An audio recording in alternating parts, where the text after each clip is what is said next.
যদি আমি শবনম বুবলিকে নিয়ে ৩টি পজিটিভ কথা বলতে বলি, তাহলে কি বলবেন? চিনি না তো ওইভাবে, জানা নাই বা দেখিনি, so I don't know, I have no any idea. কারণ যে মানুষকে নিয়ে পজিটিভ তখনই বলতে অভিনেত্রী পারবা। বুবলিকে নিয়ে কাজ দেখা, অন্য দেশের সিনেমা দেখতে পছন্দ করি, কারণ সেখানে কিছু জানার আছে, শেখার আছে। বা আমার যে আর্টিস্টদেরকে অনেক বেশি পছন্দ হয়, থাকে না আমার ড্রিম আর্টিস্ট, যেমন শাবনূর আপু বলো, আমি কিছু ডায়লগস বলতে পারি, এতটাই পছন্দের। তুমি কাজলের কথা বলো, শাহরুখ খানের কথা বলো, আই লাভ, আমি কিছু বলে দিতে পারবো। ব্যবসায়ীর সাথে দ্বিতীয় বিয়েতে আবদ্ধ হতে যাচ্ছেন অপু বিশ্বাস। এবার সেই গুঞ্জনের সত্যতা পাওয়া গেল। টেলিফোনে যার সাথে কথা বলছে অপু, ধারণা করা হচ্ছে তিনিই সেই ব্যবসায়ী। এই বিষয়ে আরেকটু নিশ্চিত হওয়ার জন্য আমরা প্রথমে কথা বলি অপুর সাথে। আমাদের ভিতরেও কিছু গোপনীয়তা থাকে বা ভালো মন্দ থাকে, সেটা কিন্তু চাইলেও বাবা মার সাথে ডিসকাস করা যায় না, বা বেডরুম থেকে কিন্তু ড্রয়িং রুম অব্দি আসাটা যায় না।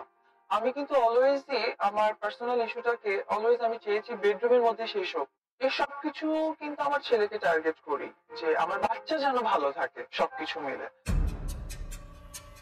এরপর আমরা কথা বলি শাকিব খানের সাথে। একটা ব্যাপার ছিল, পারিবারিক হয়তো ঝামেলা ছিল, তার কারণেই হয়তো হয়েছে। বাট সামহাউ সেটা অপুই খুব ভালো জানে।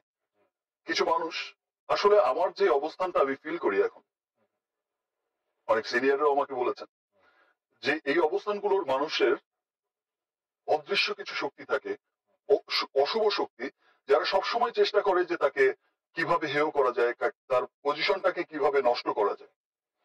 আর সেই কাজগুলো খুব কাছের মানুষদের দিয়েই করে। তো সেই সময় আমার শত্রু সংখ্যা যে অনেক হবে, এটাই স্বাভাবিক। আর সেই মানুষগুলো যে আমার কাছের মানুষটাকে দিয়ে সুযোগটা নেবে, সেটা আসলে আমি বুঝতে পারিনি।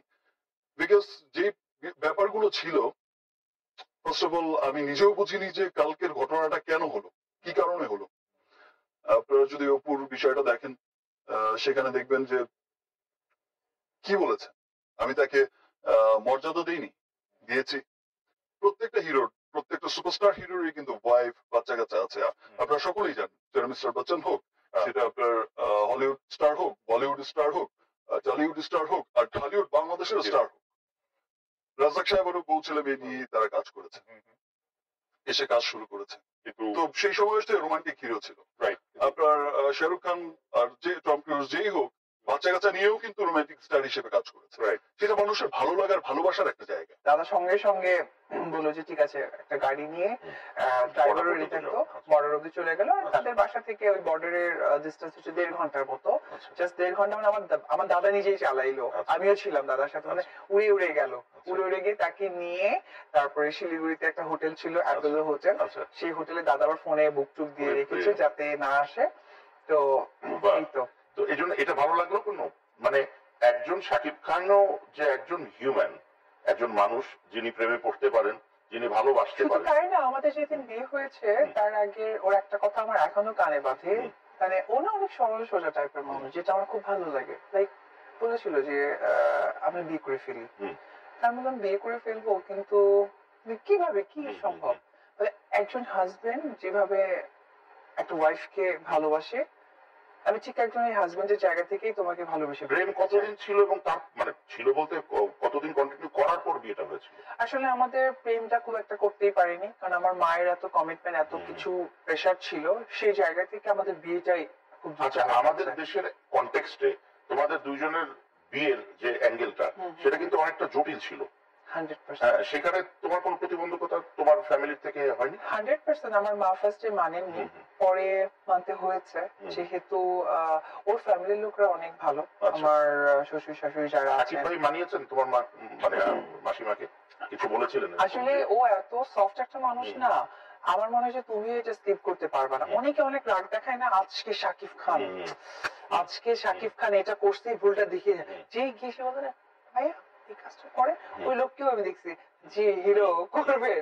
আমার মাও সেম ব্যাপারটা ছিল যে অনেক কিছু করবে, বাট যখন মানে শাকিবকে দেখতেন বা কিছু করতেন, মা পাগল হয়ে যেত, ওকে কি খাওয়ানো যায়, কি করতে পারে কি। আর সে আমি শুনেছিলাম যে বগুড়ার ইতিহাসে সবচেয়ে বড় জামাই আদরটা শাকিব খানই পেয়েছে। হ্যাঁ, এবং এটা সবচেয়ে বড় সাক্ষী ছিল চাষি আঙ্কেল। কারণ মানে ওর জন্য যে রান্না হয়েছিল, মানে আরেকটা চ্যানেলের লোকেরা অনেকে গিয়েছিলেন, তারা জাস্ট পাগল হয়ে গেছে। তো আমার মা চেয়েছে তাকে একদম সেই জামাই টানা সেই সন্তানটা রূপে দেখতে, এবং সেও আমার মাকে, আমার দাদুকে, আমার দিদাকে অনেক ভালোবাসতেন, আমাদের পরিবারের সবাইকে। এবং আমার বোন, আমাদের এমনও হয়েছে যে রেডিসন হোটেল যে আছে, আমার আমার যে বোনের হাজবেন্ড, তার সাথে তার খুব ভালো একটা খুনসুটি ছিল। কোথাও আমরা ঘুরতে গেলে ও আগে রুম বুকিং করতো দুটো। তারপরে আমার মনে আছে আমরা যমুনা হচ্ছে কি আমাদের যে যমুনা ব্রিজটা আছে ওর পাশে যে যমুনা আইল্যান্ড একটা রিসোর্ট আছে, সেই রিসোর্টেও আমরা বেশ ঘুরতে গিয়েছি শুটিং এর ফাঁকে ফাঁকে। এই যে এই এত সুন্দর সম্পর্ক, এত এত বিউটিফুল বিউটিফুল মোমেন্টস, সেগুলো যখন হঠাৎ করে একটু হলো ব্ল্যাঙ্ক লাগে, যখন ব্ল্যাঙ্ক চোখের সামনে যখন একটু খালি পাই আমরা, তো ওই অনুভূতিটা আসলে কিরকম লাগে? এই অনুভূতিটা আসলে আমি ফিল করতে পারি। কিছু মানুষ যে রিউমার গুলো লেখে বা যা কিছু করে, আসলে সেটা তো রিউমারের জায়গা। আমি বলছি যে এই যে এত সুন্দর সুসম্পর্ক, যেটা একটা পর্যায়ে গিয়ে আমরা জানলাম যে সম্পর্ক হয়তো এখনো একই রকমই আছে বা ভালো আছে, বা তারপর একটা বাধা বা একটা বিপত্তি সৃষ্টি হয়েছে। এটা আসলে আমি কি বলবো, এটা আসলে আমার কাছে সামটাইম ডেস্টিনি বলে মনে হয়। আর আমি না দাদা নেগেটিভ জিনিসটাকে খুব কম গ্রহণ করি, কারণ নেগেটিভ মানে তো সবই খারাপ, পিছিয়ে যাওয়া। হ্যাঁ, তো আমার কাছে মনে হয় যে আচ্ছা যেটা হওয়ার ছিল হয়ে গেছে, সেটা নিয়ে আর না। বিয়ের প্রস্তাবটা মানে কিভাবে উনি দিয়েছিলেন প্রথম? তুমি তো বললে সেরকম কিছুটা ওরকমই, কারণ আমার তোমার পক্ষ থেকে কোনো হিন্ট আসেনি? 100% কি করে না, যেটা হয়েছিল কি না, যেটা হয়েছিল কি না, আমাদের যেটা হয়েছিল যে আমরা সন ফায়ার সিনেমা শুটিং করছিলাম। তো ওই শুটিং এর এক ফাঁকে যে ব্রেক হয় না আমাদের, ব্রেকের টাইমে সবাই খেতে বসে, তো এরকম খাওয়ার সময় হয়ে গেলে না সাকিব ও পুদা হয়ে যেত।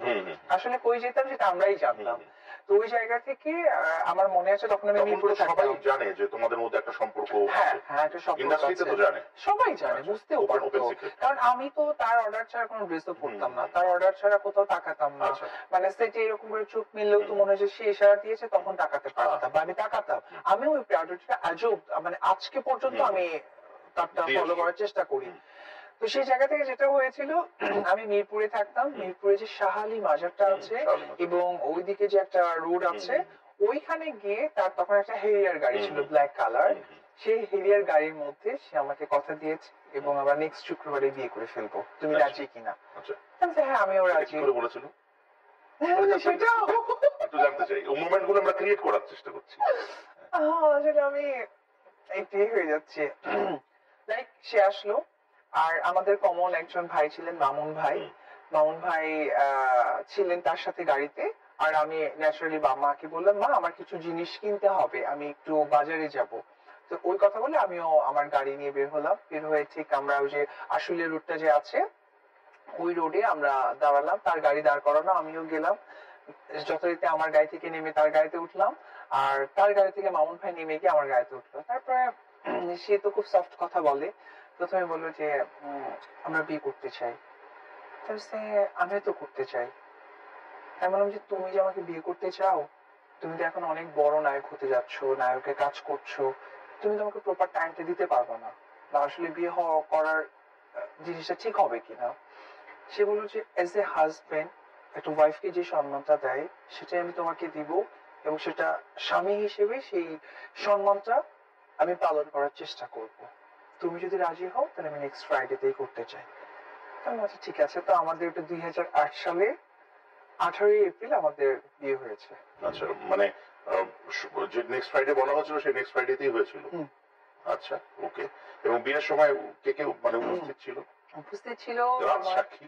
রাজসাক্ষী বলতে গেলে আমার মেজর বোন, আর ওর সাইড থেকে ছিল হচ্ছে মনির ভাই একজন আছে, তার সাথে থাকেন, আর ও কাজিনও ওর, আর হচ্ছে আমাদের উকিল বাবা যে সেটা হচ্ছে মামুন ভাই ছিলেন, আর আমার লেহেঙ্গাটা কিনেছিল ভাসালি থেকে, আর আমার ডায়মন্ডের সেটটা কিনেছিল ডায়মন্ড মল থেকে। তো লেহেঙ্গাটা ছিল খাটের নিচে। ওই দিন আমার শ্বশুর শাশুড়ি আবার আমার যে ফুফাতো মানে ভাই আছে, মানে ওর ফুফাতো ভাই তার মেয়ের হচ্ছে বার্থডে ছিল, সেদিন বাসা সবাই ফাঁকা ছিল, এন্ড আমরা সেই ফাঁকে তার বাসাতেই, গুলশানের বাসাতেই 5 তলায় তখন থাকতো, সেখানে বিয়ে করেছি। Fantastic, thank you so much. এই পজিটিভ এবং গুড নোটের সাথে আমরা আমাদের অনুষ্ঠান আজকে